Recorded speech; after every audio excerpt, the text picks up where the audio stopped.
Seorang remaja sampai hati memukul lelaki warga emas hingga mati menggunakan cota dalam kejadian di Kampung Buluh, Ipoh, Tanah Merah, Kelantan semalam.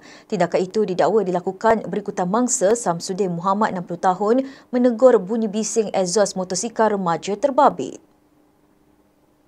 Menurut adik mangsa Hasna Ghazali, kejadian berlaku selepas abangnya berbual dengan rakan sebelum didatangi seorang remaja lelaki.